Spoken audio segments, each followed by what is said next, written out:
हमने कभी सपने में भी नहीं सोचा था कि हमें बनारस के 80 घाट पर खड़ा होकर यह खबर बताना होगा कि पटना का एक पुजारी जिसका उम्र 60 साल है, वह एक 7 साल की बच्ची को खिलौना का लालच देकर एक कमरे में लेकर जाएगा और उसके साथ दुष्कर्म करेगा। जी हां, आप बिल्कुल सही सुन रहे हैं। पटना के कदम कुआं थाना अंतर्गत दलदली रोड में एक मंदिर है और उसी मंदिर का पुजारी मुदू बाबा, जानते हैं, एक 7 साल की बच्ची को खिलौना का लालच देकर मंदिर के प्रांगण के बगल वाले कमरे में लेकर जाता है और उसके साथ दुष्कर्म करता है। जब यह बात स्थानीय लोगों को और परिवार वालों को पता चलता है तो प्रशासन के तरफ रुख किया जाता है। प्रशासन जब छानबीन करती है तो पता चलता है कि मुदू बाबा का पत्नी जो है वो पहले ही डेथ कर चुकी है और ये अपनी ही बेटी के साथ 3 बार से अधिक बार गलत कर चुका है और ये स्थानीय लोग कहते हैं। जानते हैं, इस खबर को बताने में मेरा कलेजा कांप रहा है क्योंकि यह खबर पटना का है और बड़ी दुर्भाग्य का बात है कि हम इस वक्त पटना में नहीं हैं। अगर होते तो उस पुजारी के मंदिर के प्रांगण में जाकर यह खबर आपको दे रहे होते कि इस मंदिर को पहले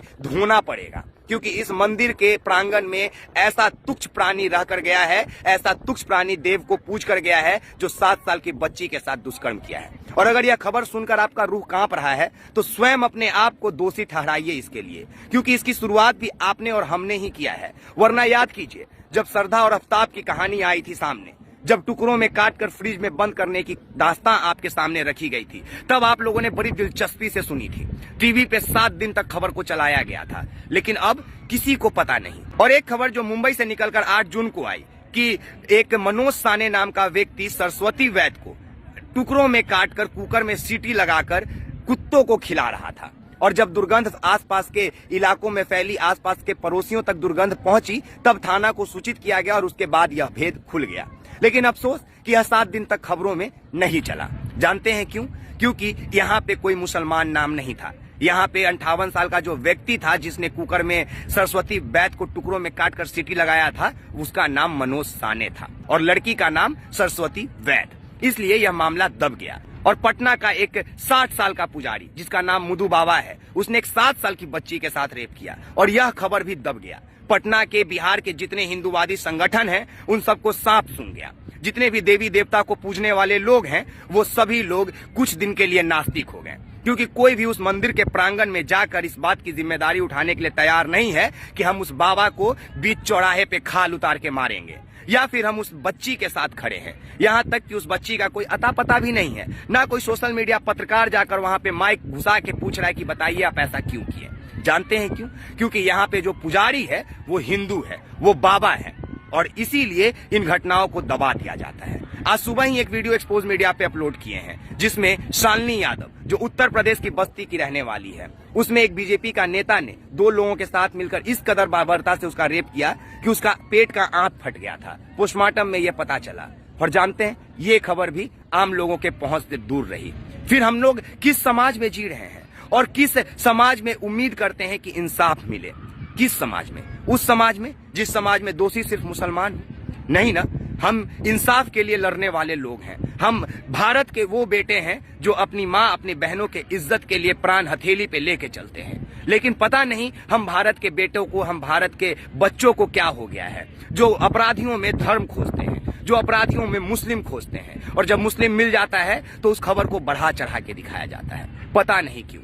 और यही वजह है कि जब श्रद्धा और आफ्ताब की कहानी निकल के आती है तो उसके बाद यह कहानी निकल के आता है कि अंकिता नाम के एक बच्ची को डाटा केबल से गला घोंट के मार दिया। फिर दिल्ली में एक लड़का आसिफ, उसने एक बच्ची को सरेआम चाकुओं से गोद कर मार दिया, पत्थरों से कूच कूच कर मार दिया। लेकिन जितना अपराधियों का नाम जिसमें मुसलमान है, उन खबरों को बड़ी जोर शोर से प्रकाशित किया जाता है। लेकिन जहाँ पे अपराधी, जहाँ पे रेपिस्ट, जहाँ पे बलात्कारी हिंदू होते हैं, वहां पे उनको बचाने के लिए, वहां पे खबरों को दबाने के लिए किस आका का फोन आता है या कौन से लोग हैं जिसने उनके प्रोटोकॉल में ये डाल रखा है कि अगर अपराधी हिंदू हो, बलात्कारी हिंदू हो तो उस खबर को 1-2 बार चला के छोड़ देना चाहिए। क्यों? यह कोई खबर नहीं दे रहे हम आपको, सिर्फ बता रहे हैं। क्योंकि बलात्कार का अगर लिस्ट निकाले ना साहब, अगर काटने का लिस्ट निकाले ना साहब, तो पिछले महीनों में इतने सारे रेप और इतने सारे हत्याएं हुई है लिव इन रिलेशनशिप में रहने को लेकर, प्यार मोहब्बत में रहने को लेकर, अपने हवस को मिटाने को लेकर कि एक पन्ना भर जाए।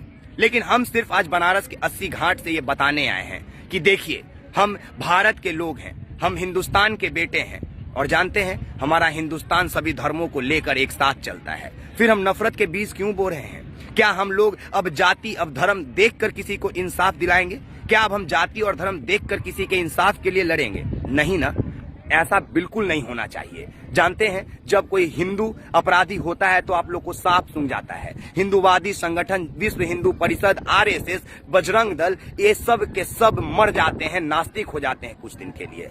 पता नहीं क्यों कहाँ चले जाते हैं। बड़ा अफसोस होता है। जो लोग आफ्ताब को सजा दिलाने के लिए दिन रात ट्विटर पे ट्रेंड करा सकते हैं, वो लोग पता नहीं क्यों शालिनी यादव के लिए ट्विटर ट्रेंड कराना भूल जाते हैं। कुछ लोग सोशल मीडिया पे पोस्ट करते हैं कि मेरा अब्दुल ऐसा नहीं था। क्यों भाई? अब्दुल ऐसा नहीं था तो आपका मनोज साने कैसा था? आपके बाबा मुदू बाबा कैसे थे?